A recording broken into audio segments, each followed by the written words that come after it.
He, Putin, for God's sake, this man cannot remain in power. Yes, we came, we saw, he died. We both agree that Assad needs to go.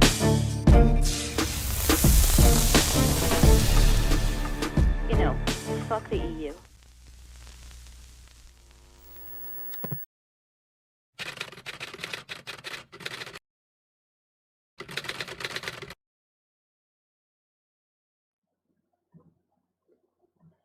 And seems like I'm live. Hello, everybody. Not too many people around today. Of course, it's English live stream.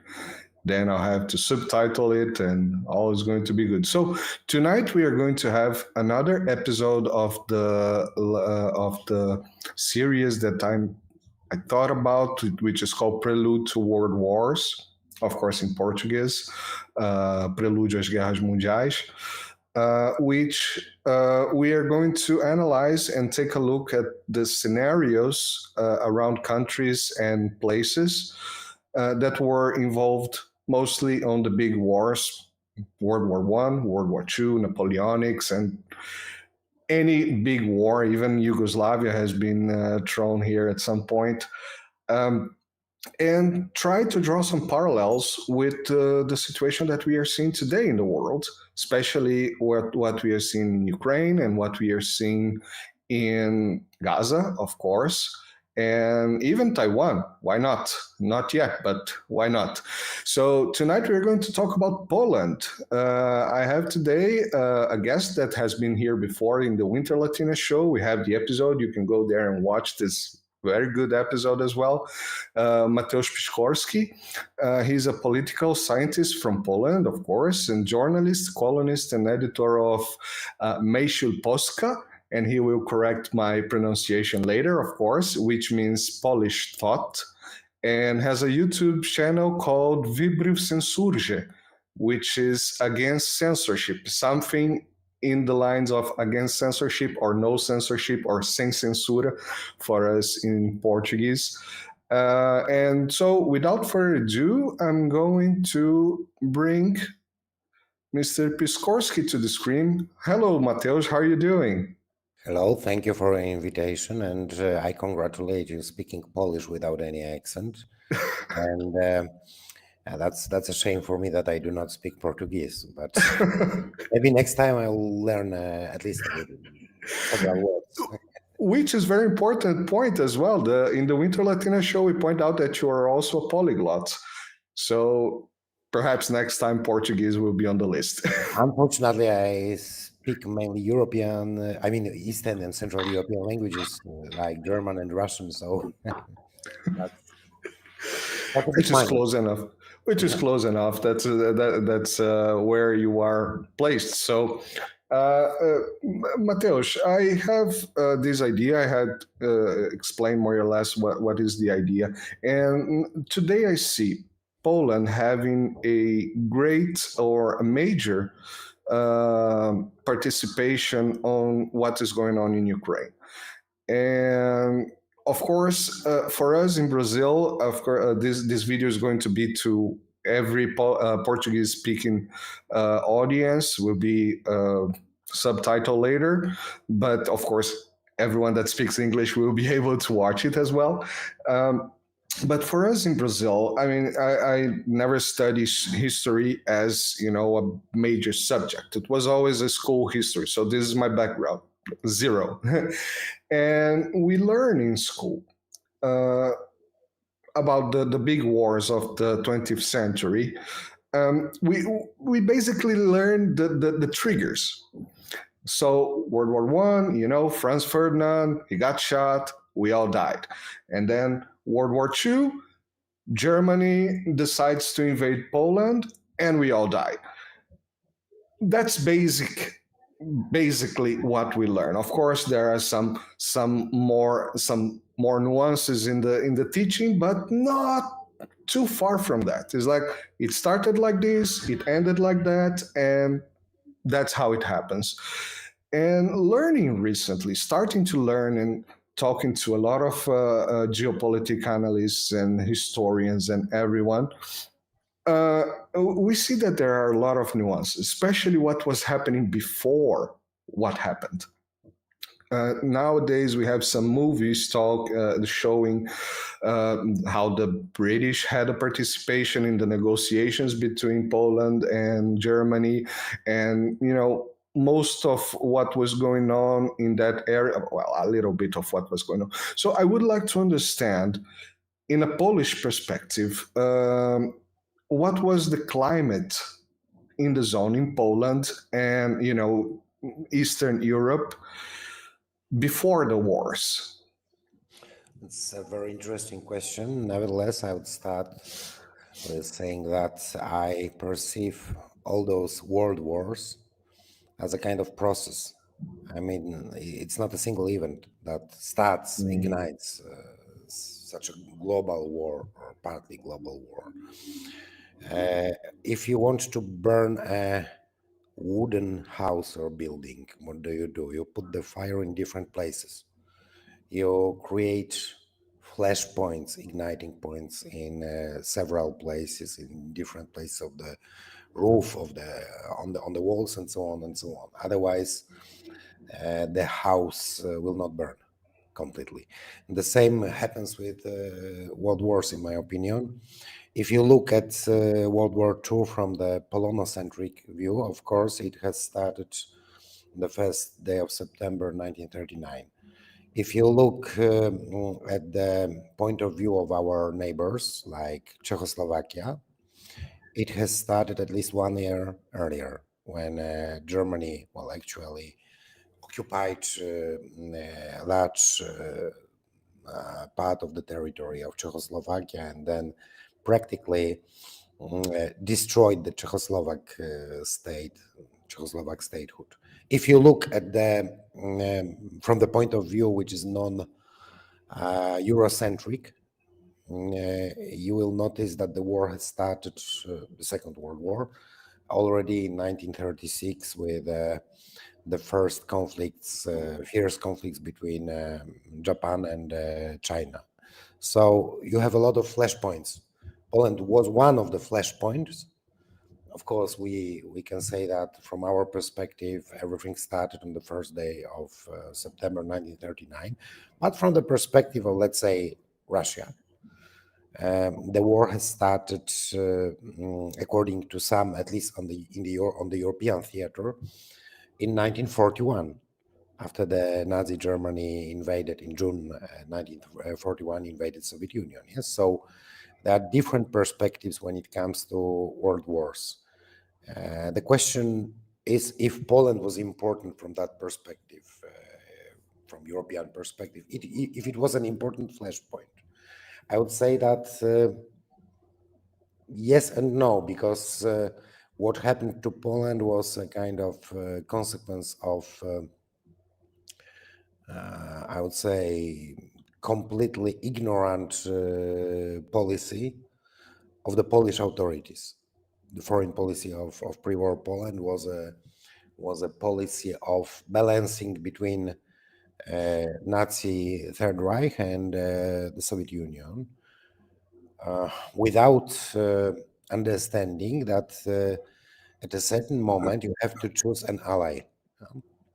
Poland was proposed back in 1938. Poland was proposed by Moscow to give its territory, I mean, not to be occupied by Soviet Union, but to give its territory to be used as a corridor of military support for Czechoslovakia. Polish government, of course, rejected the proposal coming from Moscow. Moreover, Polish government at that time decided to participate in the partition of Czechoslovakia together with the Nazi Third Reich. 1 year later, we ourselves became the victims of Third Reich, of course, yes. So this was,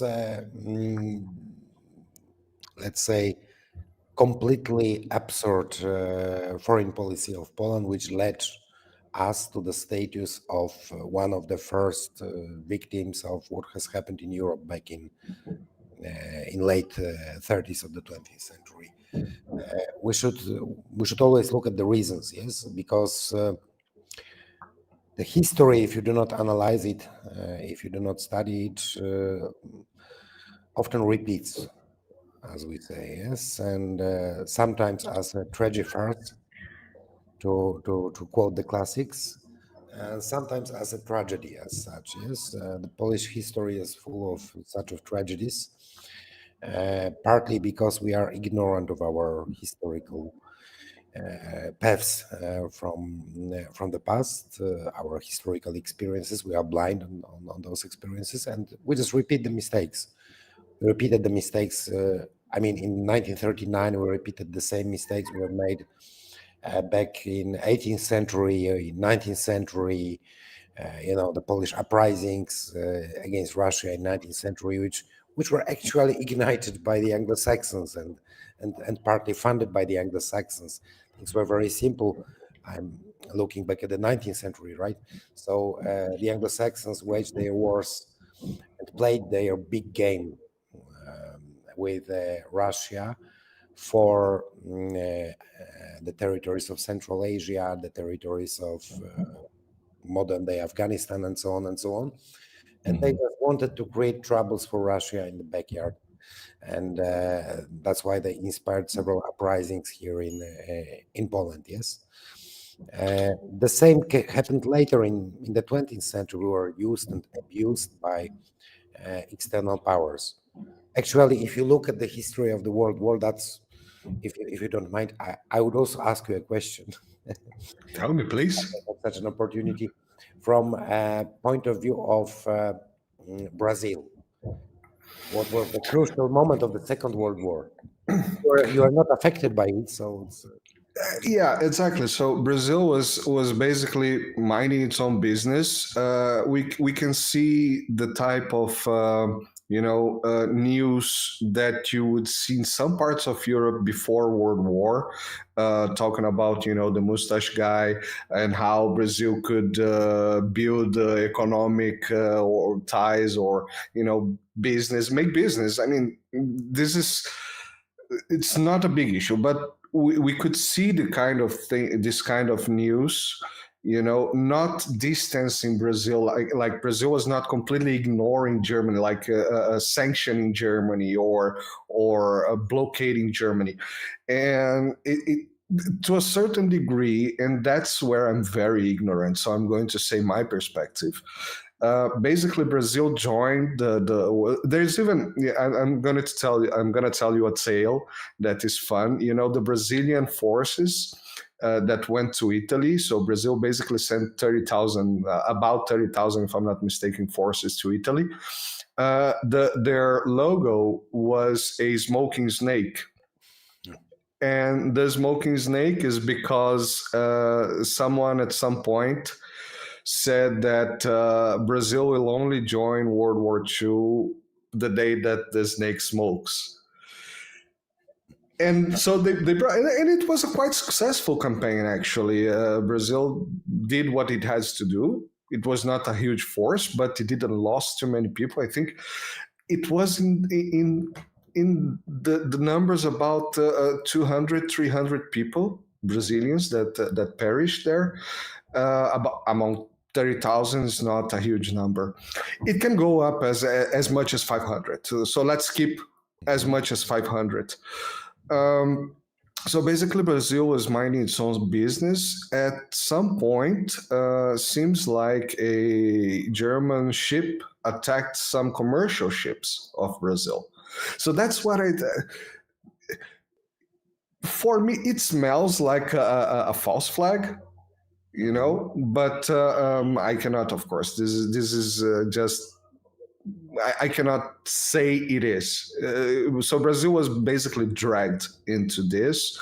mostly perhaps even for the propaganda purpose, just you see there's also Brazil here with us, things like that. So for Brazilian perspective, it was not a huge event that changed the social geography of Brazil. It did not change the life of the Brazilians. I mean, yeah, it was probably more interesting for bringing the American bases to Brazil. For the American perspective, it was probably more interesting to that point. Let's build bases there. Let's put our military there. And yeah, we're going to be allies and all that. And after that, we just keep the bases. So anyway, the geopolitical aim was achieved. Thanks. Yeah, as usual. Nevertheless, of course, we have lost in terms of losses. We have lost, by the way, about 6 million people. And we are definitely a smaller country with a smaller population than Brazil. So exactly. What was the population at the time, just for me to get the full perspective? It was about 30 million. So that's about a sixth, yes, a little bit more than a sixth. Of course, large number of those people were citizens of Poland of Jewish origin. Yes? As you know, the whole extermination, the concentration camps and so on were located actually mostly on the territory of Poland. And we had a huge Jewish population before the Second World War. But also, well, everything was clear at that time because there was a factor which is absent actually in contemporary conflicts. There was the ideological factor in it. I mean, now you have mainly wars of interests and of expanding your zones of economic influence and so on, geo-economical influence. Then you had also this ideological factor. I mean, the Third Reich. Yeah? So the Third Reich drafted kind of, it was called General Plan East, Generalplan Ost in German, which actually, it was quite obvious if you analyze this plan that they are going to sooner or later exterminate all people of Slavic origin in Europe, in Central Europe, and colonize the country. So it was basically a war for survival for us, as well as for the Russians, as well as for the Ukrainians, actually, who fought in the ranks of Soviet army. Most of them, I mean, some of them collaborated with Nazi Germany, of course. And then when it comes to Poland, to general information about our participation, there's one thing we can be proud of during the Second World War, and we, together with the Serbs, we are the only nations probably in Europe who practically did not collaborate. I mean, there were some in Serbia. There were some, as you know, extreme right guys who tried such a kind of collaboration with Nazi Germany. In Poland, there were too some, let's say, ideologues of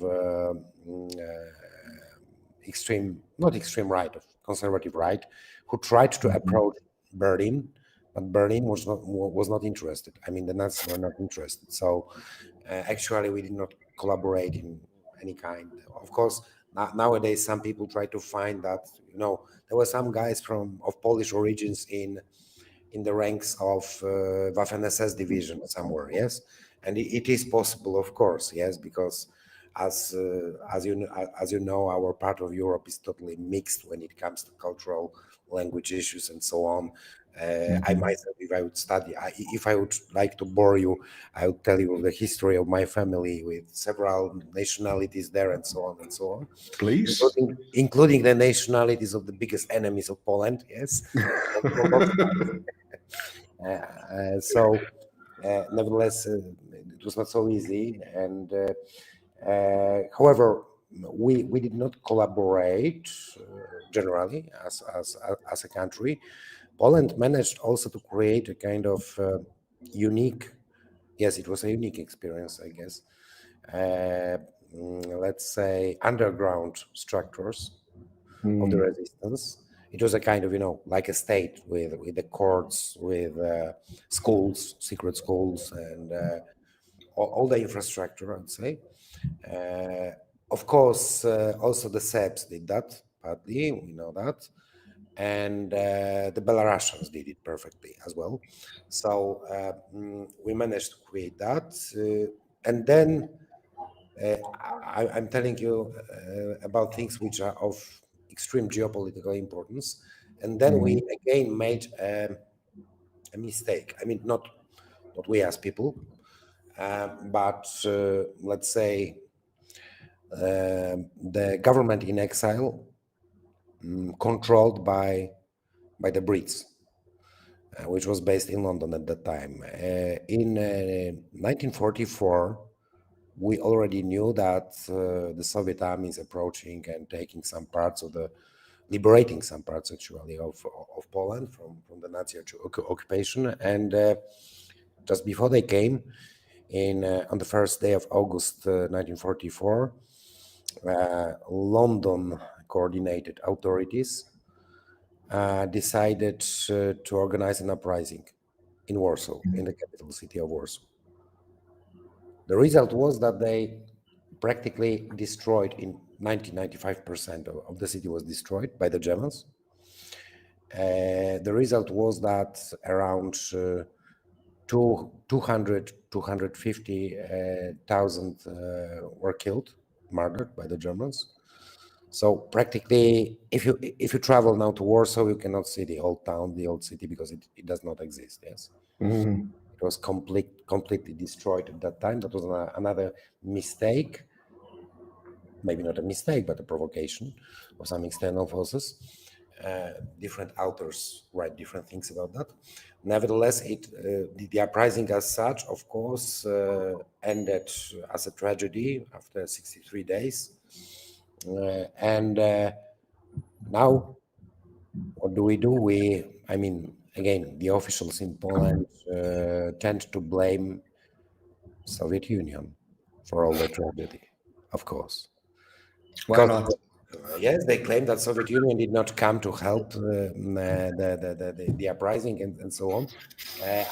We all know from the history of the Second World War that at that time, exactly at that time, the Soviet troops were waging a very, very difficult battle, a tank battle, east of Warsaw. So they were stopped by the German forces at that time.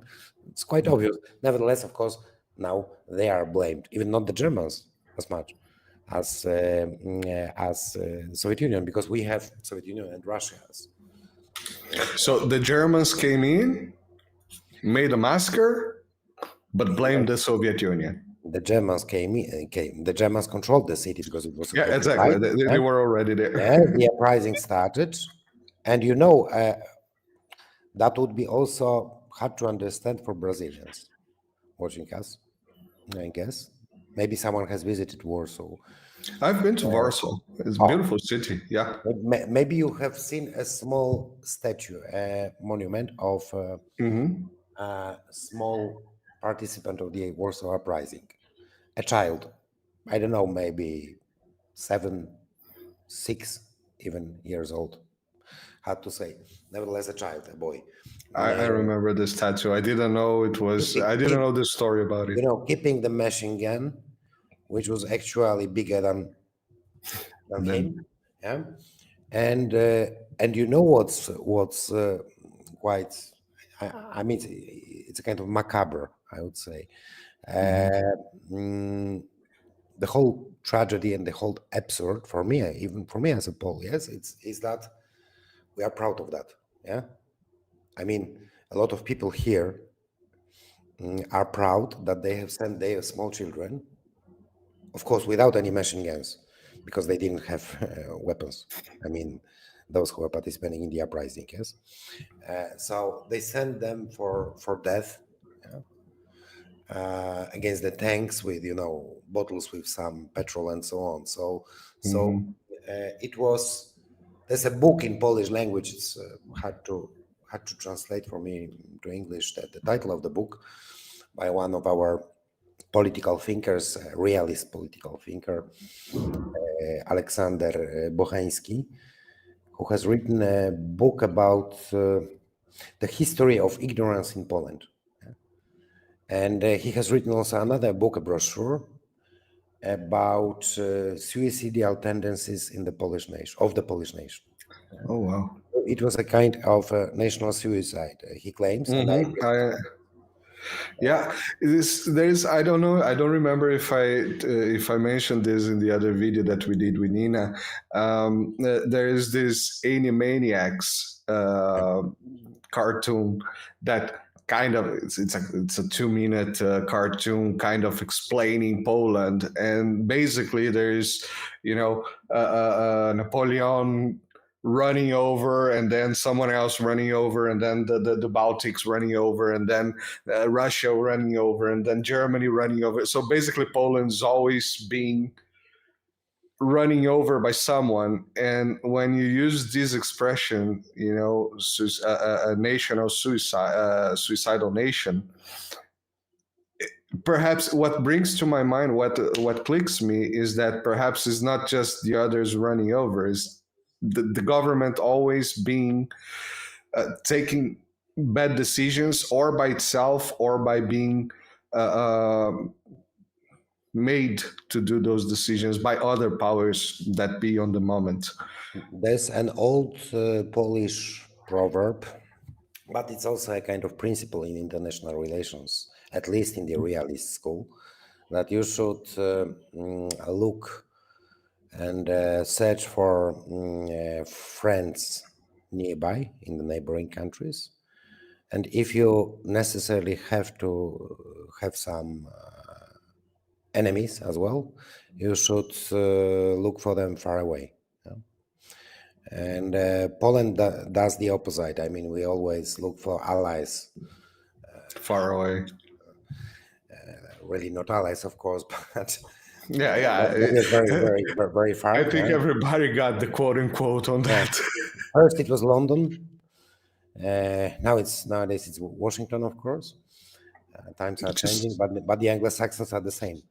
So we have this problem, and we of course have historical problems with Germany. That's true, because Poland has basically two geopolitical orientations.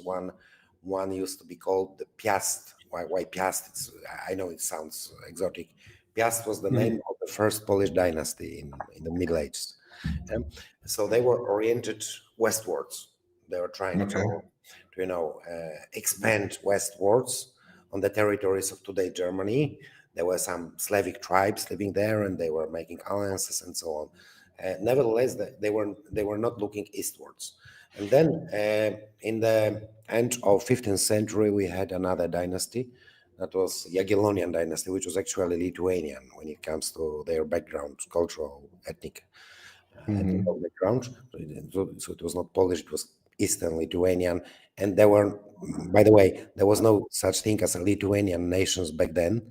That's why President of Belarus, Alexander Lukashenko, always claims, and he's right, that the Jagiellonians and the Lithuanians of the 15th century were actually the Belarusians, speaking Slavic language, Eastern Slavic language, and so on. He's right. Anyway, because of them, we, for a short period of time, became, at least from the territorial point of view, a kind of empire. There were only two empires in our part of Europe: Russia, of course, and us. Actually, some Polish guys are still proud of that back in 1612, some Polish units managed to take Kremlin and control it for 1 year. That's true, of course, but you know how it finished. It's also a kind of as everyone that does that. Even worse. They have even worse.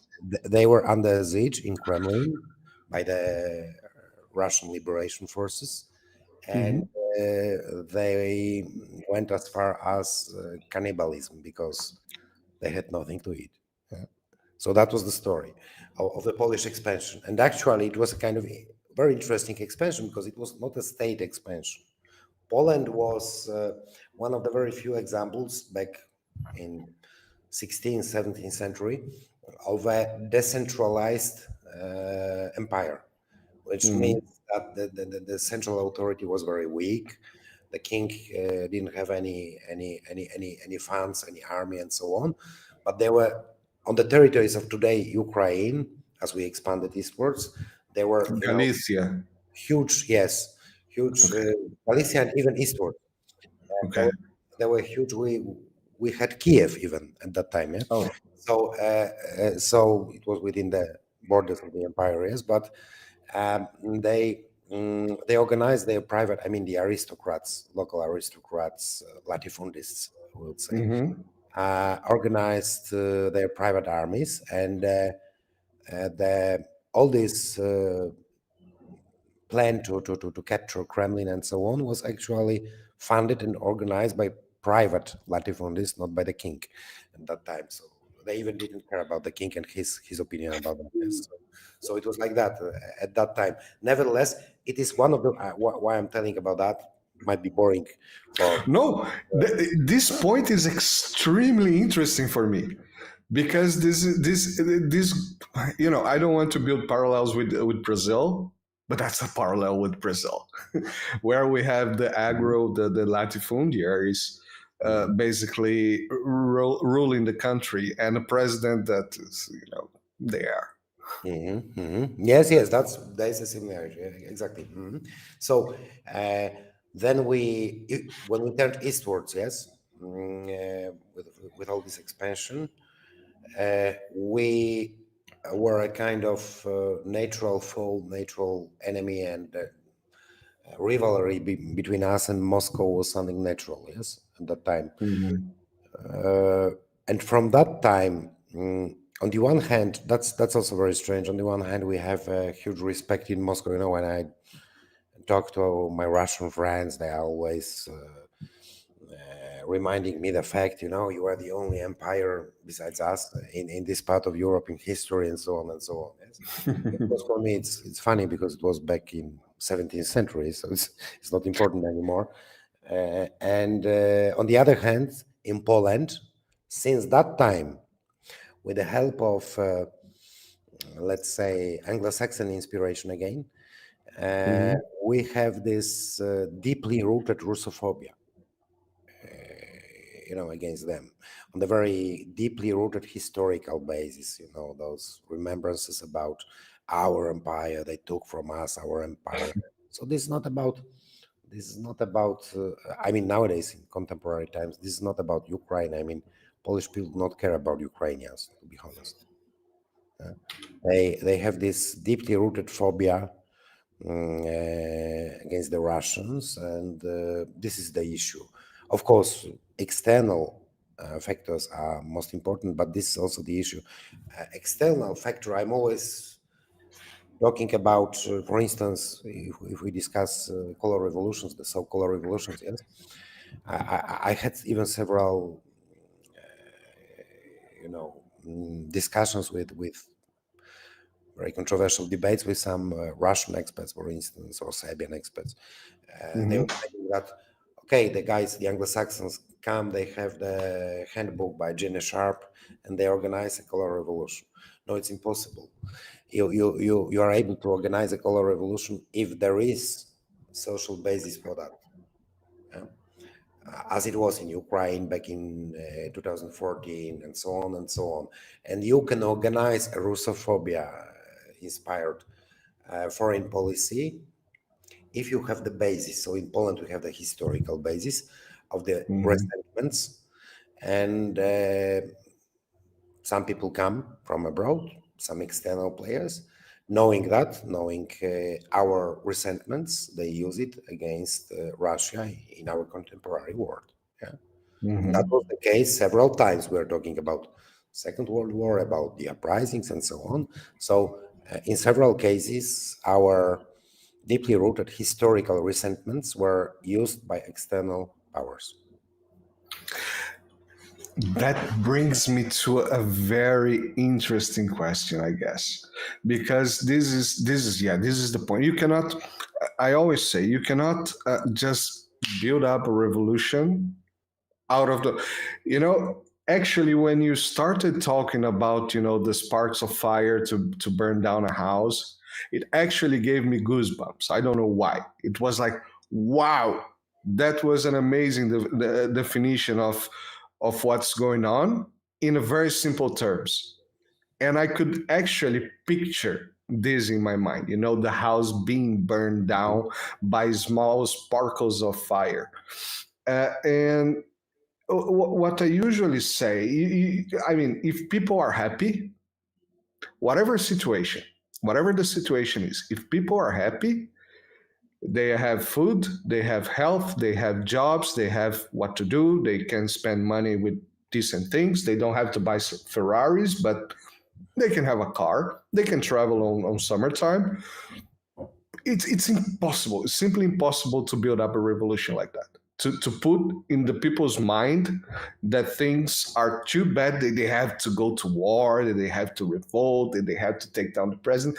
The situation must be terrible, must be miserable. People must be miserable. And yeah, in Brazil, it's very hard to build up this kind of sentiment, based on, they try because we have, so Brazil is a very mixed country. We had the slavery era, which is about 300 years.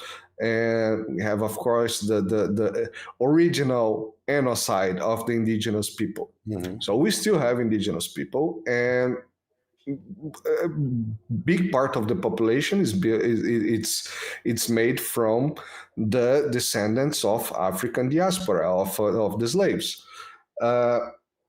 And European diaspora. So the European diaspora, just, you cannot tell them that, you have to hate other people around. They say, hey, I'm kind of the outsider here. People think slightly on this manner, but it's much easier to burn sentiments on the African diaspora. That's why indigenous a little bit less, because they are less in the big cities. You're gonna find them more on the north, on still, the Amazon part. Of course, we have around the entire country, but it's harder to Yet they try. We just see now that's a very serious situation with the Yanomamis. Between Brazil and Venezuela as well, so we have Venezuela on that as well. Why not? But the African diaspora is much easier.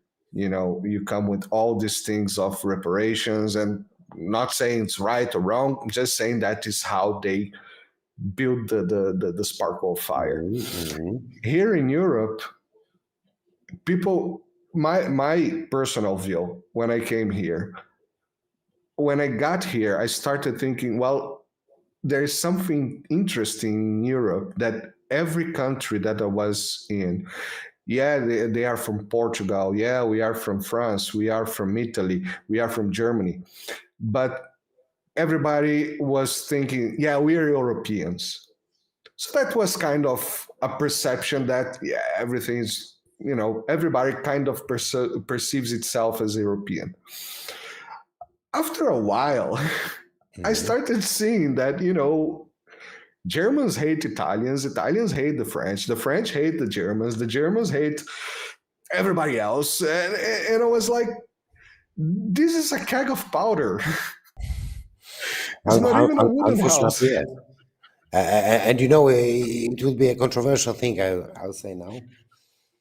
But it is a barrel of powder because of the contemporary modern nation state. Yeah. So as far as Europe was divided between several empires, and they were more or less free of external threats like foreign-inspired irredentas of small nations and so on. It was quite a peaceful continent. Yeah? So there was a time when Europe was more or less peaceful. When they ignited all these national conflicts, religious conflicts as well, actually, yes, it started. So from the beginnings of the 16th century, it started. And then you had a short break after the Peace of Westphalia, the Westphalia Treaty from 1648. And then you again had all those ethnic conflicts, national conflicts. If there were no nations, they even were able to invent new nations. Yes, like we have the case with Ukrainians, for instance, and there are several other nations which are not non-historical nations in Europe. I of course know that it's a complex issue, the issue of nation building and so on. Nevertheless, I know also that if you have an idea, a project, and funding for that, you can invent any nation you want everywhere. Yeah, so you can just make them feeling, having different identity. You can create a new language based on a dialect, on a local dialect, and you can convince them that, well, you are a nation. You are not a regional group or let's say dialect speaking group, but you are a nation and you should get your independence as soon as possible. You should rebel against the country in which you live now. Yes, so it's a very common path now in Europe, as we see even now. Yes, in 21st century. Which can also work the other way around. That's the most fantastic thing, because you see Italy. Well, I live in Italy. Italy is a country that's basically made up. They just got together a lot of kingdoms and say, well, now this is Italy. For me, so Brazil has 500 years as a country, 524 now as a country. It's a very young country, but Italy has about 70 years or a little bit more than that. The language, the Italian language, is made up. It's not. People think that is something that came from Latin like the other. No, it's made up. They basically, I think it was Dante Alighieri who basically went around in Italy, as you mentioned, grabbing words from dialects and build a language and created a country. And, the country goes along pretty well. You're going to have, regional disputes and all that. But from here, from where I live, if I go 10 kilometers on that direction, people speak another language, dialect, of course. If I go 20 kilometers in the other direction, people speak another dialect, different from the previous one. But everyone speaks Italian. The Chinese kind of did the same with the Mandarin. They had 2,000 dialects, and they united. The French understand this very well as well. They have a department for the language to keep the language as is, even with the new neologisms that we call in Portuguese. I don't know if that's an English word. With the new words like computer, for example, and that keeps the country together. That's one thing that keeps people feeling part of that group. And the same thing can go to separate the people. And people do that more than the other. Of course, as everything, you can use that for let's say for achieving peaceful goals and for igniting a war. Yeah? One and the same social phenomena might be used in very different ways. I totally agree. Yes? But what we see now, for instance, in several parts of Europe, I'm talking, of course, mostly about Ukraine, because Ukraine is one of those flashpoints we do have now, and unfortunately, I really fear that my country, Poland, could be another flashpoint if Ukraine is finished in all terms, military, human, and so on. That they are producing a kind of identity which has nothing to do actually when it comes to Ukraine, which has nothing to do with the real identity, the traditional identity of people living there. Yeah, because maybe you have noticed that the only symbol they use, although of course the lands of Ukraine were inhabited by Slavic peoples in several centuries, yes, and so on and so on. So they have a lot of historical heroes and so on. Nevertheless, the only symbols they use are ultra chauvinist, I would say,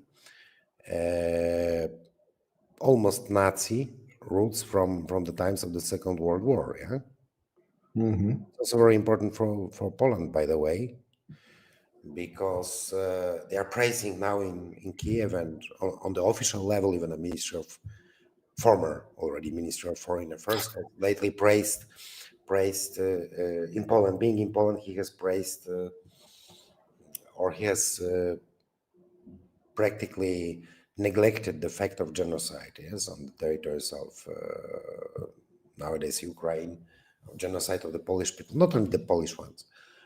Actually, Ukraine is building the West, Anglo-Saxon West, those who are behind all those things in Kiev, yes, the real masters of puppets there.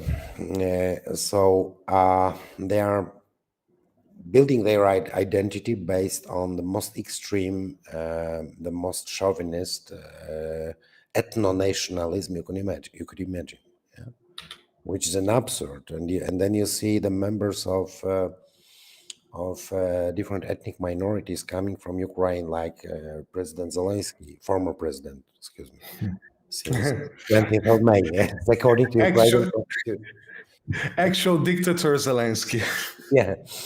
And then you have a guy who is a Russian-speaking guy from a family with 100% Jewish origins, and he's agreeing for all of that. He's using the same words, like Slava Ukraine, which means glory to Ukraine, which was a traditional salute of the ultranationalists, yes, from the times of the Second World War. So it's amazing how they could. That's very effective, by the way, a kind of social techniques, I would say, social technology by the US, by the Anglo-Saxon, how fast they could change the identity, the modes of thinking of people there in Ukraine, and they could impose the modes of thinking and the identity of a minority of about, 2, maybe 3% of the whole population of Ukraine as a state identity, as a state ideology now, and so on and so on. Yeah? So it's really amazing how easy it is to manipulate and to create such things as collective identity. Yeah? On this Ukrainian example, we can perfectly see that. You said this 2% of the population. In Brazil, I don't think we have 2% of the population, but there is a perhaps. I will not say no, but there is a small percentage of the population that follows these kind of ideas as well, and it's kind of shameful that.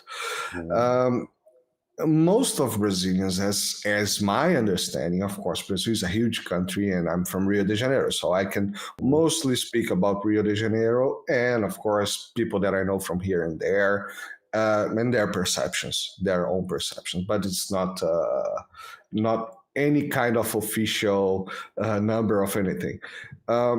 It's kind of hard to sell those extreme ideas. But those particular extreme, I'm talking about Nazism.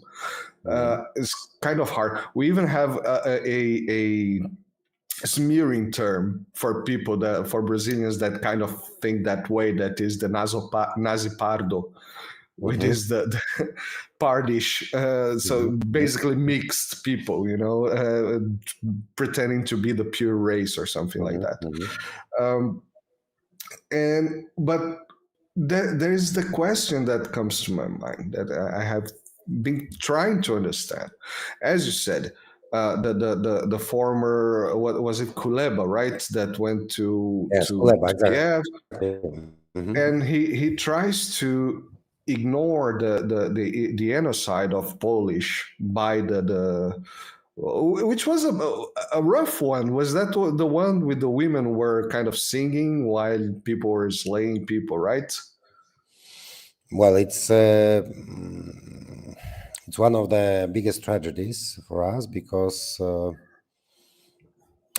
a very personal level, I'll just tell you that almost maybe not everyone, but every third or every fourth Polish contemporary Pole has some family histories about that, memoirs about that, and in my personal case, for instance, brother of my grandmother was brutally murdered by those people. Although he was working in the forest administration. There he came from Poland as a young guy. He finished his school and so on. And it was at that time the territory of Poland, of course.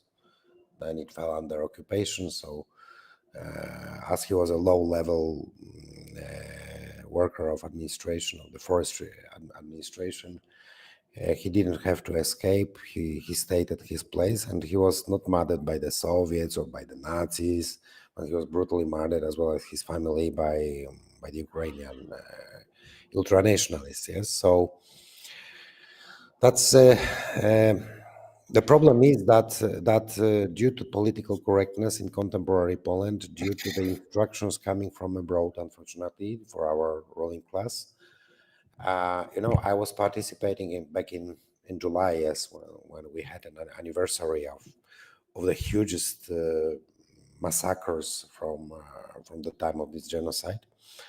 In July, I participated in an opening of a new monument dedicated to the victims of this genocide. It is in the southeastern part of Poland, actually near the road leading to Ukraine.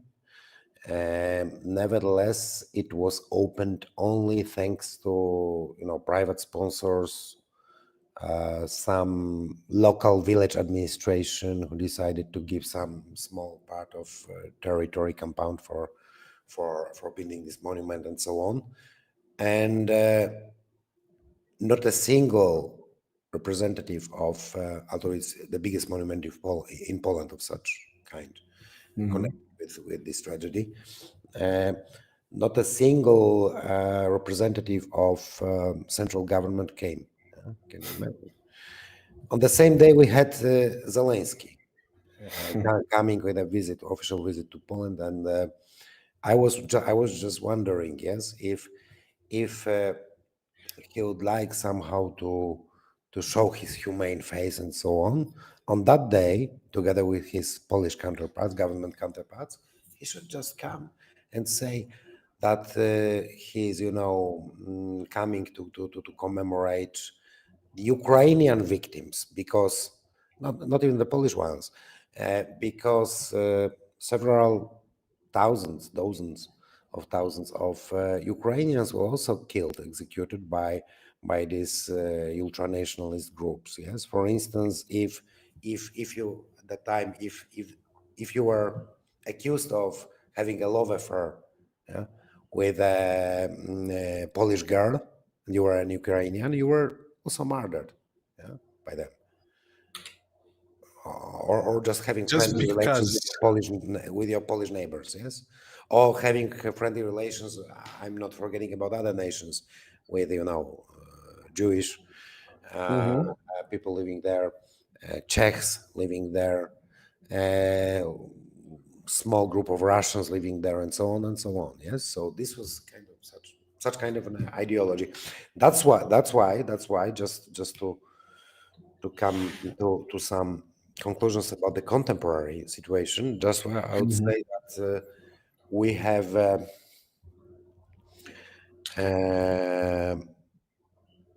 a very important flashpoint, a very dangerous flashpoint now in Ukraine. Maybe some people think that worse flashpoints are in other places of our planet. They think about, you have mentioned, by the way, Middle East, of course.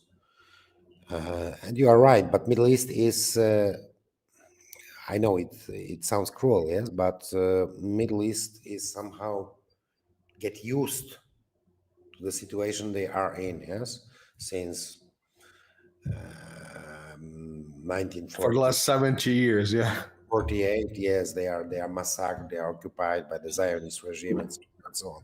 They are fighting for their survival, yes. So it's a long war there, actually. In case of the Far East, I do not believe that the Chinese plan to somehow invade Taiwan. I do not believe in something else than a Cold War or long time Cold War in the Far East. The Chinese, contrary to the Russians and to the Poles as well, the Chinese are very, very hard. It's very, very hard to provoke them for any kind of military activities and actions and so on and so on. So it's completely different civilization. They, in my opinion, at least, I have traveled there several times. I have a lot of friends among the Chinese as well. So in my opinion, they are planning for the future generations, not for 1 or 2 years as we do in Europe. Yes, so it's something totally different. I mean, the way of thinking, yes, Yeah. is completely different than ours. That's why, but it is, of course, I mean, potentially, I don't know, maybe in the Philippines they will elect an US controlled madman, for instance, and he will attack China. Who knows? Yeah? Of course, they might use such proxies, yes, in different places. Pepe Escobar, who is a Brazilian journalist, he has a sentence that I find fantastic. That is, the Chinese are going to buy Taiwan. Yes, that's true. And I will complement that with the Chinese will buy Taiwan, the Philippines, and whatever the United States are thinking to build around, they're just going to buy it. Wait a moment, even Australia. But perhaps. You're right. It's just easy. They are rich now, and the United States broken. They need money. They're going to need money. Yes. You are right, and Pepe, whom I appreciate very, very much. We are just planning actually to publish one of his books in Polish translation. Cool. So he's right as well. So that's why this flashpoint is not so dangerous in my opinion. I mean, the East Asian one, as the others might be. The Ukrainian is very, very dangerous because you have a country with nuclear weapons. Actually, what they are trying to do now, and it's very clear for me. Just to say a few words about that, not going into the details, but I'd like to refer to the latest events from, let's say, the end of August. Yes, you had first an initial. I mean, even from the beginning of August. First, you had an initiative, peaceful initiative of Viktor Orban and some others, traveling there to Russia, to Ukraine, to US, and so on.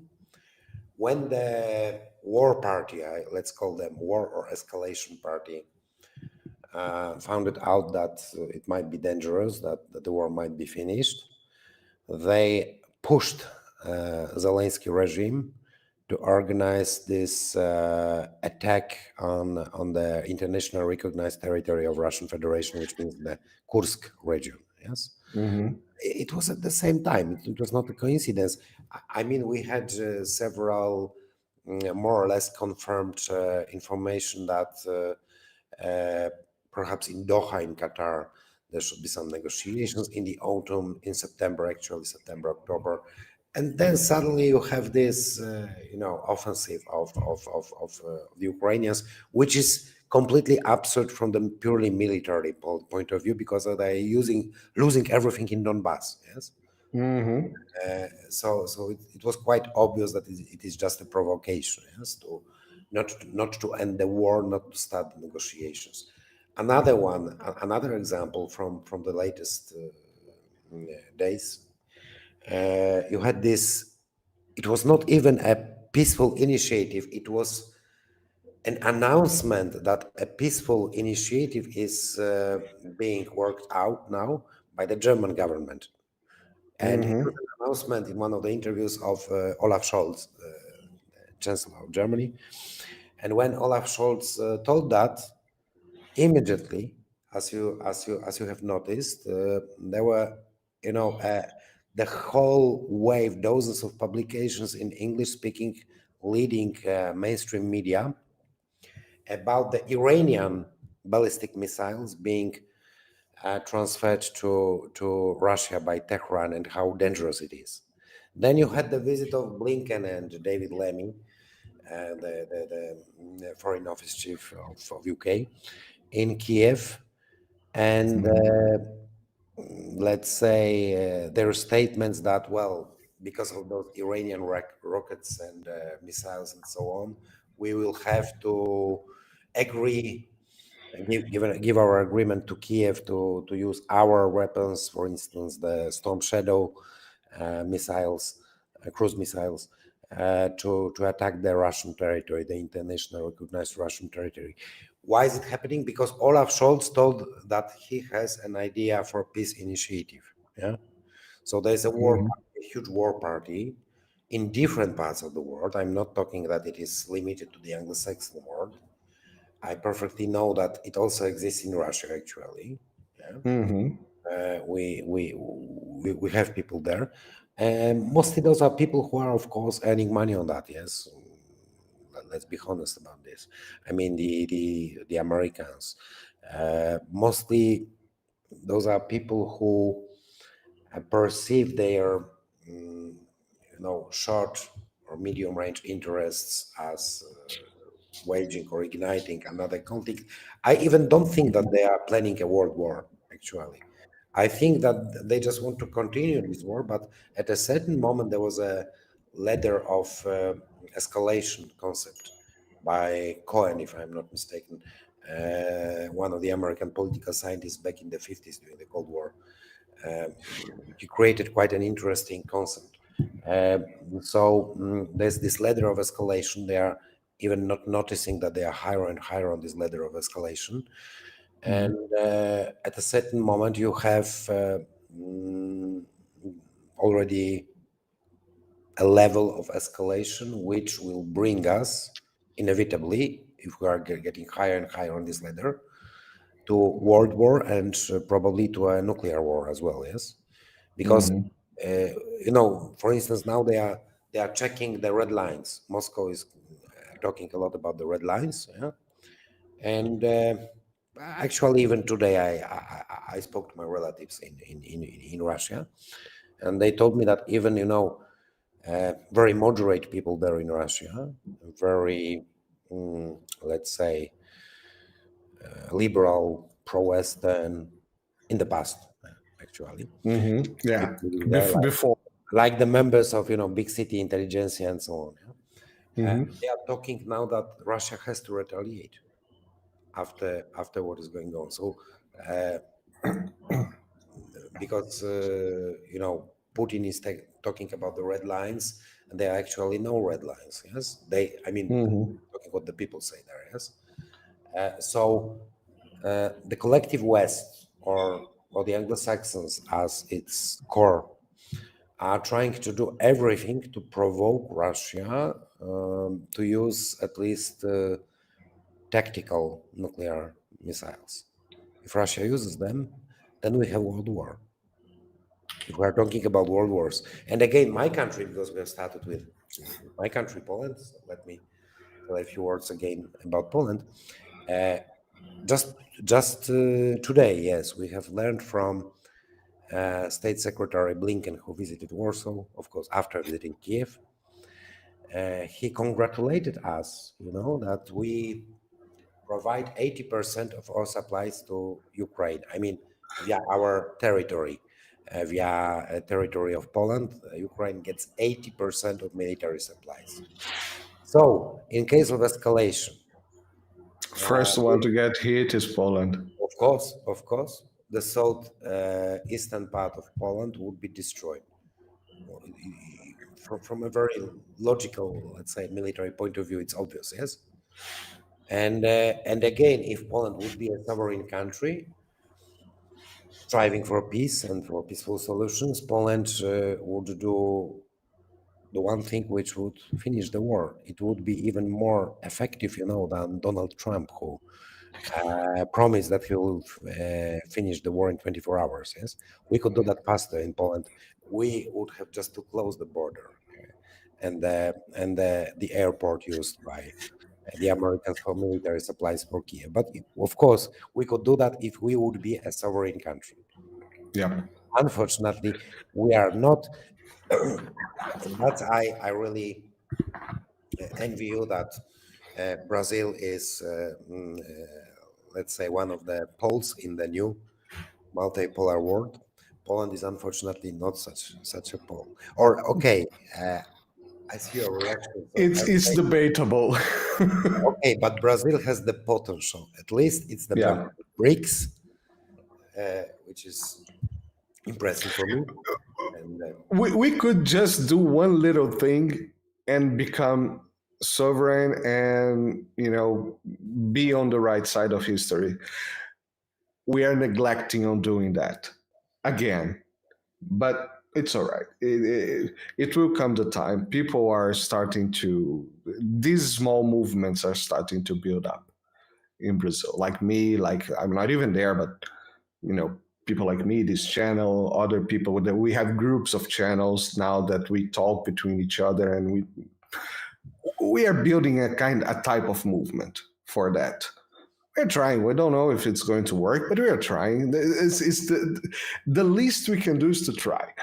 But yeah, I think there is one thing that Poland can do that will not only end this conflict, but end the full reason for this conflict in case getting attacked, which is called Article 5. And no one will answer for it. And that will break NATO, and that will end the conflict, because Poland will just say, okay, here we are again, being used by you guys. And you're again turning your back on us. And okay, Russia will probably say, hey, remember, we still have a deal about Galicia if you want it back. We don't.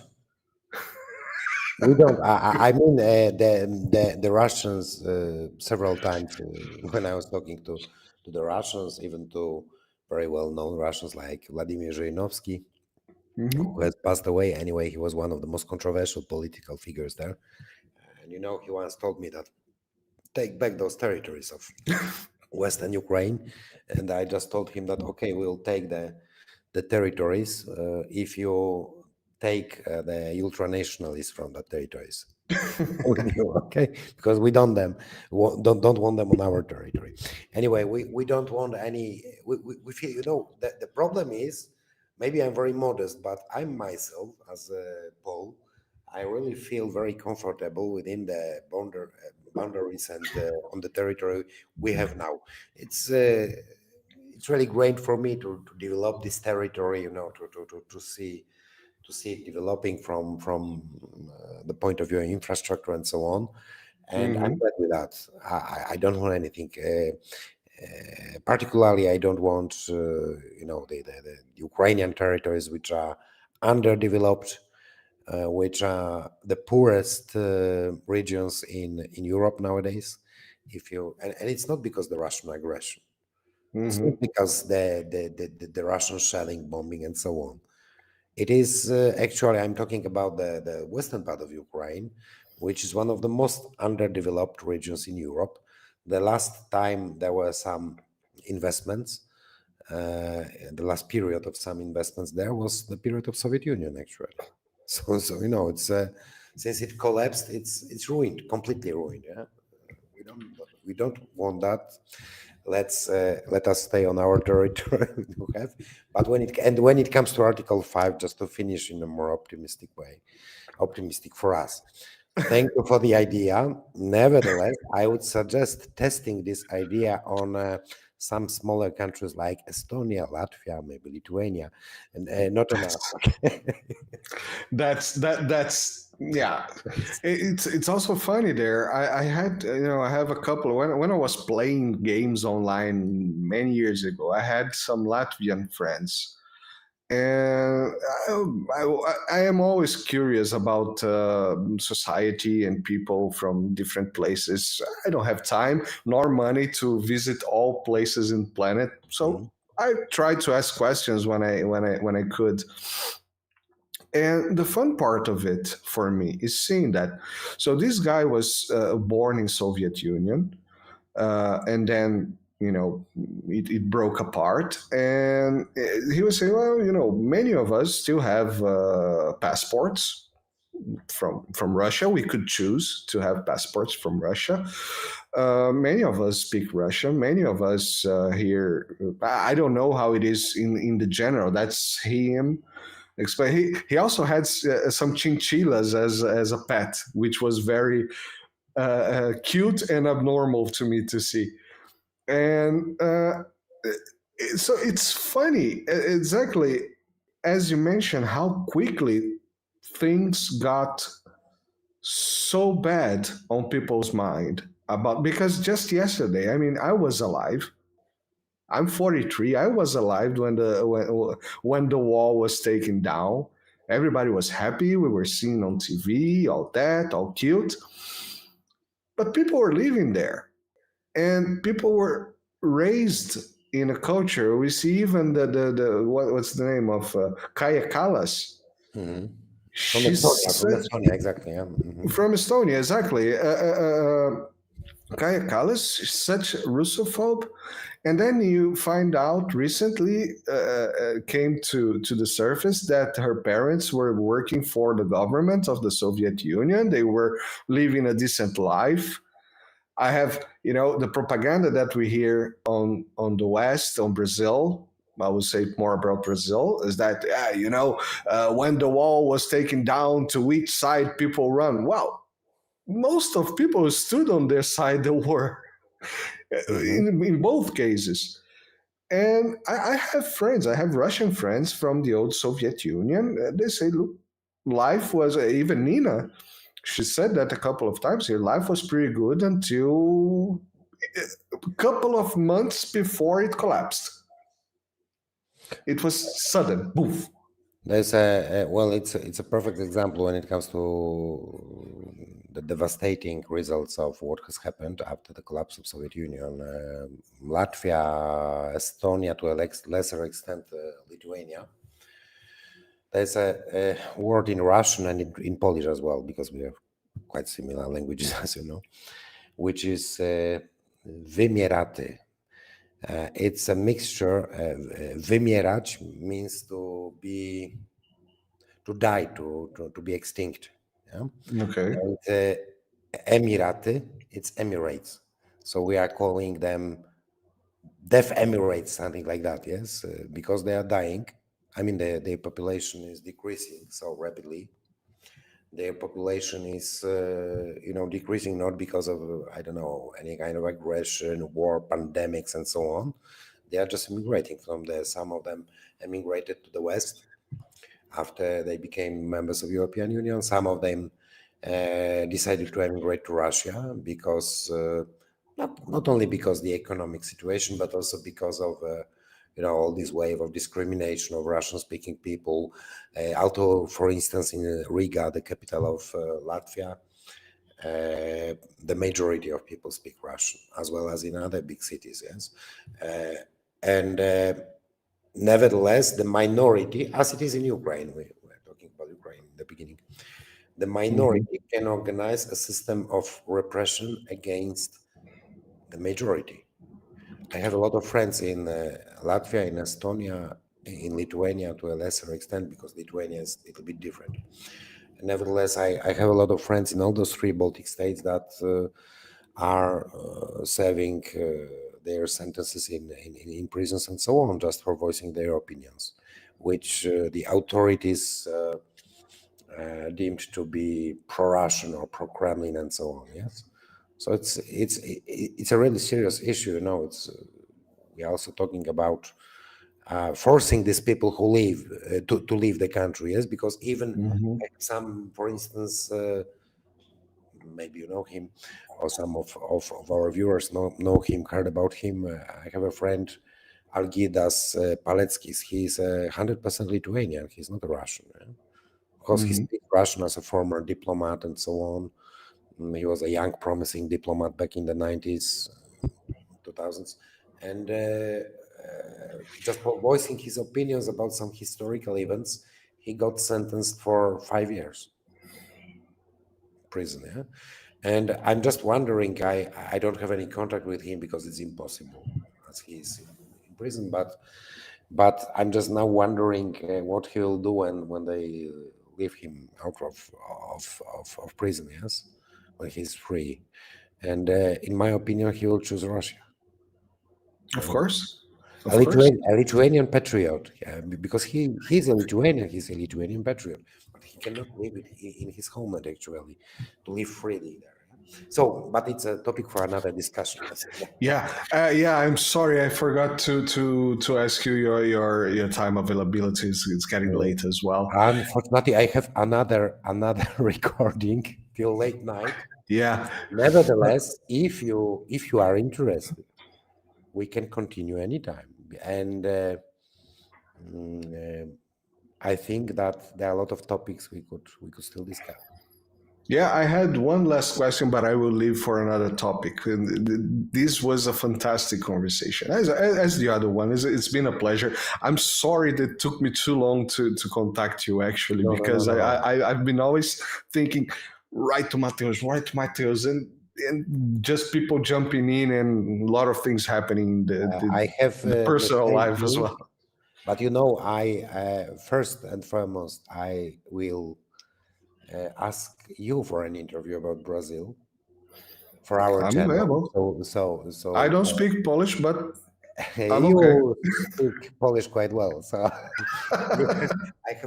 I'm already convinced that you can speak fluent Polish after. You know, I could read, I could understand a lot of things that I was reading, you know, on restaurancia, if I'm not mistaken, something like that. Yes. You know, some billboards I could understand a couple of words. Of course, most of words, I believe it's pretty much as a more Slavic language with a little pinch of salt of some Latin. I heard that the dumplings there are fantastic, by the way. Oh. I heard that. I invite you to Poland once again. I will go because I really enjoyed Warsaw. I ate very well, beautiful city, super clean, and I have to meet the other parts that are also historically important. My home city, which is Szczecin. You can come not to Warsaw because it's just 100 kilometers from Berlin. So you can come to Berlin. From Berlin, we have just 1 hour drive or so to my home city, and you see the western part of Poland, which was actually formerly Germany. Yes, but it's very beautiful. I'm saying that because I come from there, so it's for me the most beautiful part. I believe you. As Rio de Janeiro for you, probably, yes. Great, Mateusz. Thank you. One more thing. Thank you for our conversation. One more thing, or after we finish the conversation. Tell me. Sorry, I didn't get. After we finish the conversation, I will have one more thing to you, but it's only okay. Hopefully, say farewell. Okay, so I would like. Do you have any last words that you want to say to the people concerning the topic? I think we pretty much. To the Brazilian audience, and viewers, I would say that you are closer to the new reality of multipolar world than we are. We really hope that you make it. there that you will be one of the most important poles in this pluriversum, I would say, in this world, which will be based on mutual respect, respect for different cultures, for different models of living, of social and economic order. We really look at you. We know too little about Brazil. That's why, Marcelo, it's your task to tell us about Brazil and the other I'll do my best. Brazilian colleagues you can recommend. Sure. We'll be eager to talk and to show Brazil here in Poland. Because I really have my Rio de Janeiro T-shirt. great. So we can start. Another interview. I will be very happy to go there, and I'll bring some good friends. We can talk even geopolitics, because I'm away for a long time in Brazil. I cannot be perfect, but I will do my best for sure to tell about Very my interesting country. for us. We just lately we have just heard about Brazil, the news about Elon Musk's war against the Brazilian High Court. So Supreme Court. So It's a very interesting topic. Yes, because so there we'll is talk no about that. heroes there. Yes, I know. I guess so. So that's even more interesting to talk with you and other Brazilian friends about that. Sure. Mateusz, thank you very much for coming. It's been another pleasure to pick a little bit of your brain.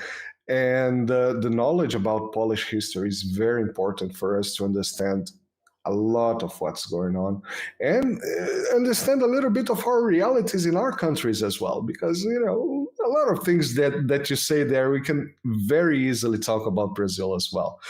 And not to repeat historical mistakes. So that's the most important. Don't repeat historical mistakes. And we are also very good on that. You said that Poland is a suicidal country, Brazil as well. We usually say that the tram of history passes by with our seat with name on it, and we just keep missing. we have a lot in common. That's why we'll understand each other perfectly in our discussions. Exactly. So everybody, remember to like, share, subscribe to the channel. I see people complaining that there is no subtitle. That's because it's expensive to do on a real-time translation. You have to pay for things that I don't have the money to do so, but I will subtitle the video and release it again with subtitles and cuts with smaller parts, so you can watch the parts that you feel more suitable for it. If you like to collaborate, you remember that we have the Pix from Brazil, and super chat, super everything that YouTube can do is always good for the growth of the channel. Thank you very much. Thank you very much, Mateusz, and see you soon in the next time. See you. Bye-bye.